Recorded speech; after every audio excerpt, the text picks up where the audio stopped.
Hi, everyone. Welcome back to the We're Not From Hollywood podcast. I'm Brandon Reines. And I am Faizel John, and today we have actress, producer, Emily Anne Salkeld.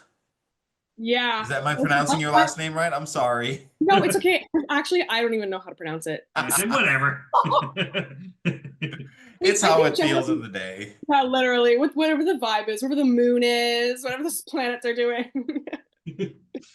Yeah, so we first met Emily Ann on Hotbox. She played Winter, one of the infamous Goth girls. So why don't you just tell us about that whole experience? But you can even start about how you got interested in acting and how that led to your role in Hotbox. I have wanted to act. Well, actually, when I was a kid, I wanted to be a pop singer, and that dream still lives deep within me somewhere. But acting kind of took over, but not in a bad way. And I don't know. I for as long as I can remember, like literally, for as long as I've had memory, I can remember thinking that I've wanted to make movies. I've wanted to be an actor. I wanted to create. I wanted to just make. And I fell into it pretty naturally. I just like did theater in junior high and high school, and then went to theater school afterwards at Rosewood School of the Arts. And this was the era of like, actually a big, well, you guys know this, a big part of indie filmmaking is they'll do casting calls on Facebook. So I think I just stumbled upon yours for Hotbox and then submitted and drove up to Edmonton for the audition and got it. And it was fun. I remember it being like my first on set movie experience and being totally just enamored and enthralled and being like, my dreams are finally coming true. And I was so overwhelmed with gratitude as well that I had been given this opportunity to live my dream. And I learned a lot, and it was a lot of fun. Where did you drive up from? Calgary. Oh, wow. So you took the 4-hour drive for an audition, no less. Yeah, cute little day trip. Well, I mean, like we had a lot of Calgarians, I think, go to Edmonton for the day, specifically for the mall. So Really? I I'm was well not aware of versed in that. a day trip to Edmonton. Did you hit them all after the audition? I can't remember. I'm sure we did. We It's my favorite. I always hit Die Pie when I'm there. It's this vegan pie place, even though I'm not I'm vegan. familiar. Yeah, so good. Sorry to like mansplain to you. This is No, no, no, no. Dai pie is delicious. It's the best. um. So I'm sure we did that, but I feel like that whole day was kind of a hate because I was so excited, and my dad and I went up, and I love my dad. We had so much fun. I'm sure we did hit them all though, because What was it like playing the Goth Girls in Hotbox? You guys have like a little shroom trip in there too, and like a little bit of a had you met your co-stars before, or was this the first time meeting them? Because you guys seem like really close friends on screen. yeah, we just vibed right away. And I love that. When you meet someone and you think, oh, we're gonna have good chemistry on screen. Because I'd met them, I think, that first day of filming. And yeah, we just vibed right away. It was just It's like the so important girl. to be able to get along with like your co-star, especially if you're gonna be like playing friends with them. It's so important to have like that rapport. Yeah, and especially since like Goth Girls, like it's an iconic trio in the film. And so it's essential that they have chemistry. And so yeah, I was very lucky. But also I trust Brendan. I feel like well, anyone he hires is a vibe. So so it works. Yeah, those I have a lot of fond memories of that shoot because it was I'd worked with a few people before, but that was it was like 2018, right? So I was kind of just getting started, and I'd worked with some people, but I was meeting a lot of new people, and I went from my previous movie having a cast of like six to having a cast of like 75 all in one house. So it was kind of overwhelming and it was exciting, but there was a lot to deal with, right? We had so many like the Goth girls could have had their own movie, but we had them, we had the religious weirdos, and then we had like there was so many other characters and storylines we were juggling, and I was kind of like we had a solid plan, but I was half making it up as I was going, and it could have gone a different way. It could have been a horrible experience that we didn't know what we were doing, but luckily it's like everyone came through, and it's like everyone got along, and it was fun, and the acting was like stellar, and but yeah, the Goth girls are frequently pointed out as kind of I think them and the religious trio are usually pointed out as people's like favorite storylines. I would agree. Yeah, I love them. I haven't seen the movie in a while though. I should watch it again and reminisce. But I do feel very fondly towards Winter and the Goth Girls. Did you have to eat the disgusting mushrooms? Yes, What do and you I guys love use for fake mushrooms?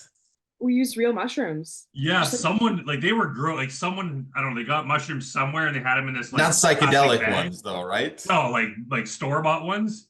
Yeah, yeah, And yeah. but they were like left out for like a long time and like they were Because they all get slimy and all dried friggin' out. Yeah, gross. yeah, So I I was like, did you don't that. have to eat them, but yeah, people put them in their Yeah. mouth, and I was like, that is sacrificing for your art. Like, I wouldn't do yeah. that. Yeah, just dry mushrooms are not a fun time. You know what's funny though is I do actually enjoy mushrooms now because of that film because we had to do Oh, really? yeah we had to, because like you know how it is like you have to do so many takes over and over again. I think we ate like the entire bag or whatever, and by the end I was like, okay, I like mushrooms now. I You also found the yeah, like intricacies of the flavor. You're like, oh, I get it now. the layers. And It's I not just dirt. yeah, literally. Yeah, there's some nuttiness in there. There's some I also never smoked a cigarette before in my life. And Oh, I was smoking those fake cigarettes for the first time. they were real. And I remember being Oh, like, they oh, were real cigarettes? fake ones? Well, because and then I remember thinking like, aren't we getting fake ones? And then hearing actors and Brandon be like, no, real ones will actually taste better. And I was nervous at first. I was like, do I have to like that? Because I was like 19, you know, a child, young. And now you have a 6-pack a day smoking Yeah. habit. Now I'm attending rehab. Thank you so much, Brandon. I was gonna say funny story. I don't smoke cigarettes either.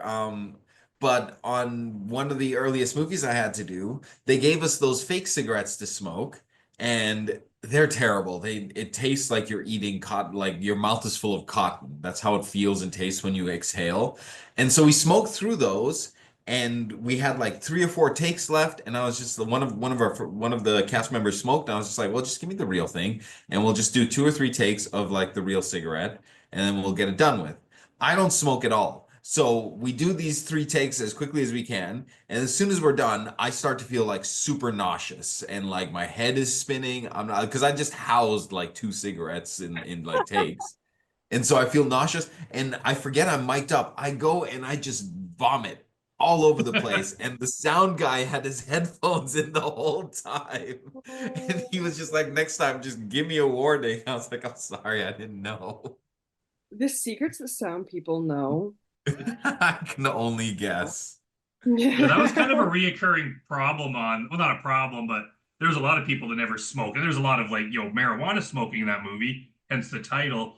But so many people were like, we had to like, they would put the joint in their mouth backwards or something. And we're like, no, like we had to, Were you we had to using give fake weed some, for that too? yeah, we had to like, another thing too, some of the people, some of the, the pot smokers were like, we put use oregano or whatever the hell it was. And they'd be like, this is disgusting.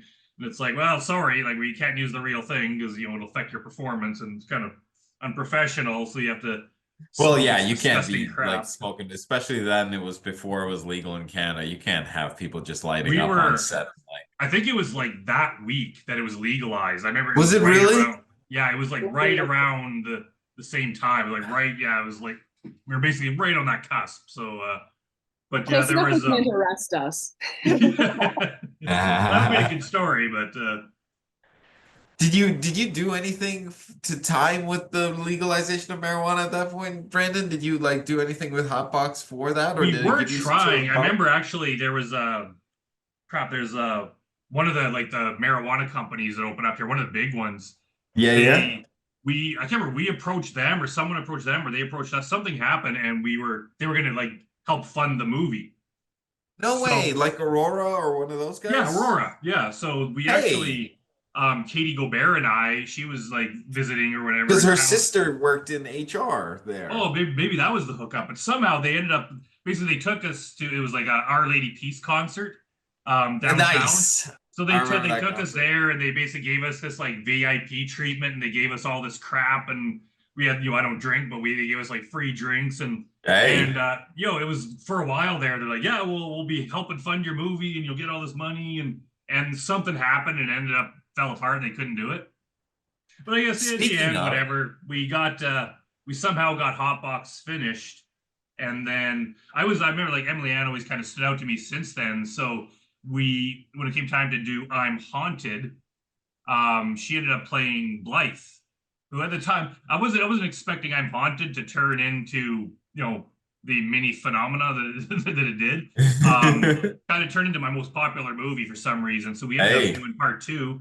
And funny enough, actually, as we're recording this, later today, we're releasing part three, launching it on my YouTube channel. And Emily, even Woo! though she's technically not acted in the other ones, she still appeared in kind of like flashbacks. And her picture, you see her picture in it, and her character is mentioned, so her character is quite impactful because she's basically the one that started the entire thing by putting the curse on Genesis Brady, played by Elizabeth Chamberlain. So, what was that like? Because that was a very different experience because we went from a casting crew of like 100 to a casting crew of two for that. So, what was it like doing that movie? I remember learning so much like resourcefulness on how to produce films and stuff, which I think is gold. But that's really what I took away from that experience. And I took away being really inspired on how to just kind of make dreams and make films happen. So I think Hotbox was very much this like, yeah, kind of living in this lavender haze, for lack of a better term, of just or green haze. Purple Haze. Yeah, purple haze. I'm like, I'm living my dream. This is so amazing. And then we went to I'm Haunted, and it was so like hands-on. We were all upright, front and center, doing everything. And I remember just like taking little nuggets of wisdom of how to just make dreams happen. And that's what I took away from that experience, which I think is so cool. And I walked away really inspired, being like, okay, yeah, like I can just make dreams happen. I can just make it happen. And especially since like that was kind of on the cusp, or I think I was cast in that pretty much right after Hotbox, or like within the year. And so, well, you guys know how it is in the arts and the acting. As soon as your job is finished, you're like, okay. Next job. And so I got it, and I was like, okay, yeah, like this is really happening. Yeah, okay, this is exciting. Like my dreams are still happening. And then I also had this amazing experience of learning all these resourceful life hacks of indie filmmaking and getting closer to Elizabeth and Brandon, which is always a treat. And again, I think that might have been a day trip or a 2-day trip up to Edmonton. So another kind of whirlwind trip, and always fun as well. Well, on that note, that year was also the year that you produced your short film, right? Yes, yes, 2019. Can you tell us about your short film? Because I really enjoyed the heck out of it. I gotta tell you, like, I think I watched it through the entire, like, it's 8 minutes and 20 seconds, but you guys make really good use of that 8 minute and 20 seconds. Thank you. Um, can you tell me how what your involvement is, I guess, first of all, with it? Yeah, writer, producer, actor. I did all of the editing, the Foley, the color grading as well. Almost everything, short of like, Now, not everything. Obviously, I had an amazing team. the first thing that popped into my mind when I like right as soon as I saw the title, Cotard's Delusion, uh Cotard syndrome. I'm Yeah, assuming that's where it came from. exactly. Yeah, and you're the first person to clock that. Everyone else, Hey, yeah, like, oh, it's thank Really? God for my morbid interests. wait. That was my next question. How did you know? You got morbid interest. Me too. What's his I name? assumed everyone just knew that from the title. I didn't know that that Well, was a okay, big maybe I do mystery. actually. Maybe I'm not giving people the benefit of the doubt, but usually when they ask me about it, I'll like explain it, and then I'll go, "Oh my gosh, I didn't know that." Oh, But people who are into like gothic horror, creepy shit, I'm not surprised actually that you guys know. yeah. I think a lot of horror fans would probably get the Oh reference. yeah, But did the title come first or did the story come first, I guess? the story, and it came from an episode of SpongeBob. There's Go that. on. I'm a SpongeBob adult through and through. There's that episode where Mr. Krabs digs up that grave to get that $1 million hat. Smitty Wergen Jagenman Jensen. I think that's that episode. And I remember thinking, would I dig up a grave for $1 million? Is that enough for me? Like, what would it take for me to dig up a grave? And then, I'm so glad you followed the film route and not yeah, me like too. And actually, fun fact, I do know someone who has purchased a plot like in a real graveyard for themselves in a small town, and they were like, you could actually just dig up mine. But So then I was going to ask you that because that was a deep grave you guys had there. That was not a movie grave where it's just like 2 feet and like I dug that by you hand. dig that whole thing out. Yeah, in March, no less. And I would Holy dig like, crap. yeah, I would dig like probably like half a meter, like one or so feet down, but then you hit frozen ground, so you have to let it thaw. Yeah. So I think it took me several days, like almost a week, to actually dig. And we actually dug like my height, like 5'6" down, like not the full 6 feet, obviously, because for camera angles And and this stuff. person just got free labor out of it. Yeah. Actually, I think it's filled in now. And that's actually the same people that we filmed the monkey's paw at, but we just filmed inside this time. Same plot. Like it's the same. So they really are, they're real ones. It's the So take us through how this came through. So you had the idea, you had the idea come through from the episode of SpongeBob, and yeah. then And then I learned actually of the name through an artist on Instagram. I forget his name now, but he was doing Inktober and he was doing mental illnesses and drawing them. And I found Kotar's Delusion, and then I looked it up, and uh-huh. those two kind of just came together. And then I was writing, I was taking a playwriting course in my second or third year of theater school, and I wrote the script, 8 minutes long. And I also I'm notorious for just cutting crap out when I'm writing. I'm like, we don't need it, because I really want to punch, almost to a fault, actually. Well, it's very tight. Yeah, and so I had Lucia Frangioni. It was the teacher of this playwriting course, and he kind of helped me kind of finalize it, bring it to life. And then my directors, Jordan Cutbell and Nathan Schmidt, also kind of helped it bloom into what it is. And then within, How did you find your directors? they were teachers at the theater school that I was attending. And then Jordan actually, well, he taught me like film photography stuff in my first year, but then he was also my landlord. And then Nathan Schmidt is an actor and teacher at Rosebud School of the Arts. And so Jordan, we were thinking about who we wanted as directors, and I knew I wanted Jordan involved because he's a brilliant filmmaker and also really into that gothic kind of creepy shit. And then I think he suggested Nathan, and I trusted that recommendation. And I knew that Nathan was a brilliant director and actor as well. And so yeah, they were just kind of in my circle, and it all came together. It's kind of nice when like things just like the universe brings you the things that you need. You're like, I need to do this, and then it's like just kind of shows up in your life. Yeah, yeah, totally. That's exactly what happened with this one. How many too. I mean, days of shooting was it? we shot over 5 days, only at sunrise and sunset. Oh, so like 1 to 2 hour shoots over 5 days?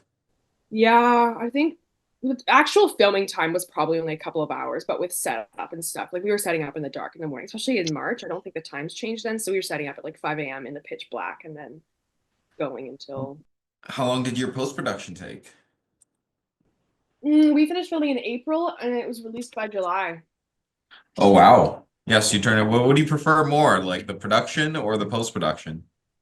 I love both for different reasons, but I think I love the creativity and the control of editing. Like even Yes. and color grading and stuff too. Like, oh my gosh, even as a kid on my little iPod Touch, I would download photos off of like Tumblr and like color grade and edit them. And also that's when I start to get excited because it's like all this labor is finally kind of coming to an end. And When you it's start to see the thing take shape, like that's yeah, I don't know if anybody else on this podcast has mentioned it, but there's always that process of like you filmed what essentially is this collection of scenes, and you don't know what it's going to be, and then you start putting it. And even when you first start editing it, you don't see it. For me, it's usually 2/3 of the way in, like 3/4 of the way in, is when I see a shape. And I start to be like, holy shit, this is like an actual thing that I'm putting together, not just like yeah, a random collection of people saying things. yeah. Yeah, I always And they're find it also kind of weird that it's because like actors, like a lot of the crew people, like for them it's all about the production, like the filming. That's like their whole job. Where for me, it's like that's just the stuff you got to go through to get the movie. But it's like the writing, all the preparing, that's like kind of creating it. And then the editing, that's where you actually make it. Like the actual filming is just like piling all the wood into a pile. The Exactly. post-production is actually building it into a house. That's there's a real art to post-production that like is not well, I think it's being more glamorized than in popular media now. But like for a long time, I don't think it was like people didn't get to see like the post-production side of things and how like glamorized like it can be very creative. yeah, I love it. I think, I mean, like I guess I love both for both reasons, but I do love seeing it take shape. And I think really that's where my creativity gets to shine is in post production. I love it. And really, like the difference between like a good movie and a boring movie, a lot of that's going to come down to post-production. It's not like you're just assembling all the shots from the movie. Like there's so many creative decisions that are going to make it good or bad.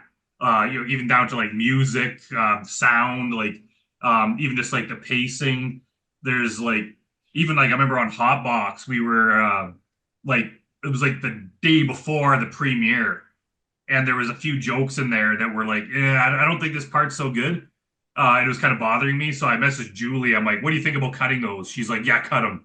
So yeah, we just cut those few parts, and all of a sudden the movie is like way better just because of those minor tweaks. So a lot of those decisions you make in post production, like people don't realize how important they are because so many movies are just boring because they're too long. You can just cut some stuff out, make it go faster, and it make some vast improvements.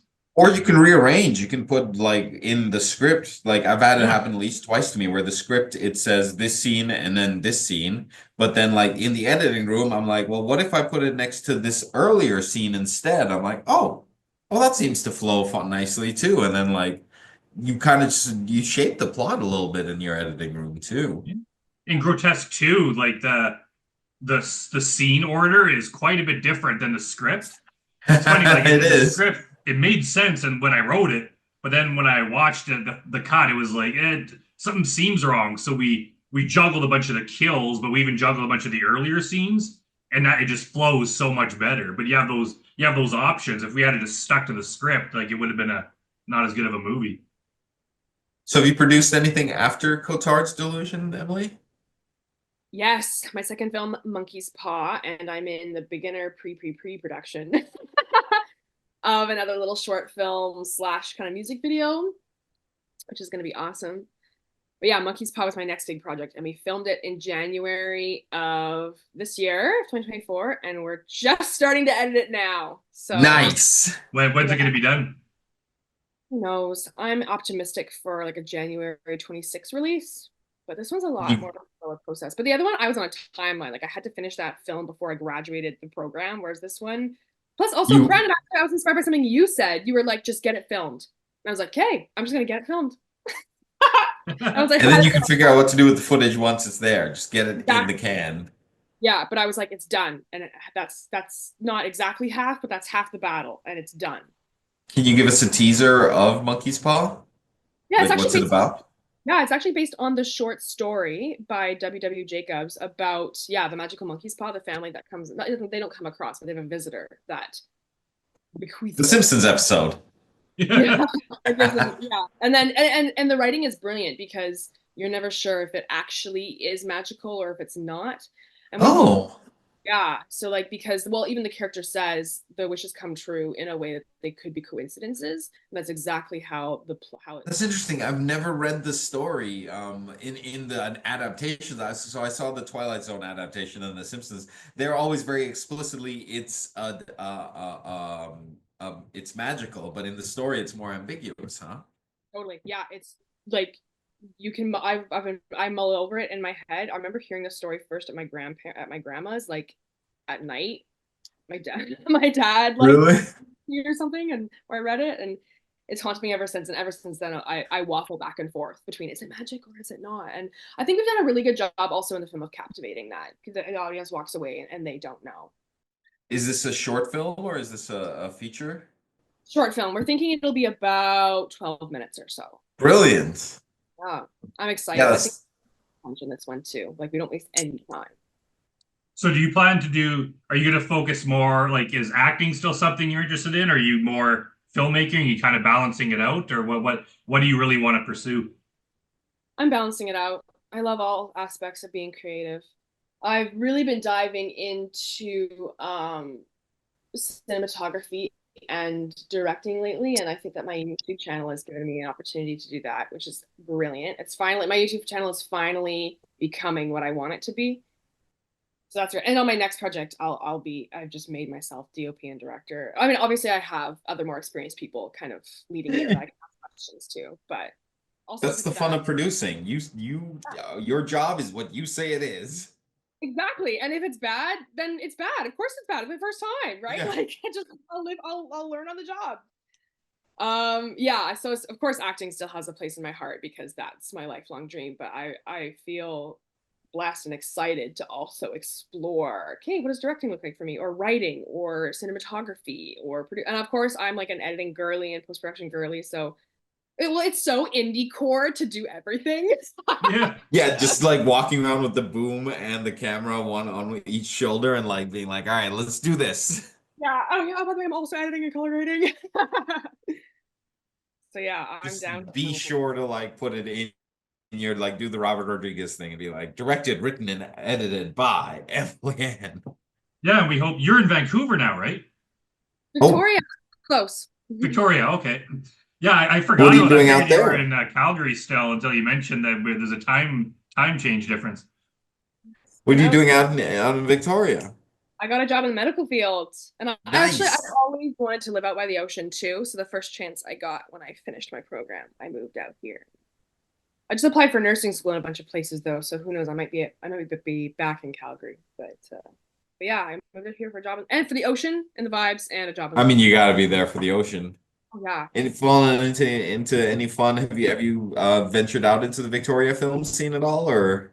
Yeah, it's a good time. It's fun. Lots of indie stuff. They have a lot of Hallmark stuff, which I am a sucker for a Hallmark film. Of course. Love. So they got lots of that going on. They also have some other stuff too. Like I know Reginald the Vampire was filmed out here, and I think they are doing their second season or just wrapped. But yeah, lots of indie stuff too, with just people like people like you guys, where it's just creatives getting together, having fun. I've done some Christmas indie stuff, which I like, you know, those Disney adults. I call myself a Christmas adult because I just love Christmas. So yeah, I have, and it's been fun. And again, it's been like resourceful, and I've learned lots. And it's been a good time. I think we should wrap it up here. We're almost out of time. So thanks again for coming on the show, Emily Anne. Yeah, everyone should watch Cotard's Delusion. It's on your YouTube channel, right? YouTube. Yes, it's on YouTube. What is your YouTube channel? Shout that out. Oh my gosh, I think I change name all the time. I think right now it's Cinema by C, but CSEA because those are my initials. Cinema by C. Cinema by. Are you looking at it? Yes, I am. because I've never really been satisfied with the name until I kind of landed on this one, so I've changed it a few times as I've for the right one. I might not even pop up. I don't think I'm big enough yet. Oh no, I found you. Okay, hit that subscribe button. Done. And you, listener, better do the goddamn same. Cinema by C. In the bio, get some W's in the chat. And watch Hotbox while you're at it. You get to see Emily Anne's acting skills. And I'm Haunted. I'm Haunted 2. And I'm Haunted 3. Just do a marathon. Well, thank you so much, you two, for having me. I love yapping. So podcasts are right up my alley. I love talking about being welcome. Creative. You're always welcome at our Yapcast. Thank you so much. Maybe we'll have you back after Monkey's Paw comes out. Yeah, do it. We'll plug it. Awesome. All right. Well, thanks for watching, everyone. We'll see you next time. And bye for now.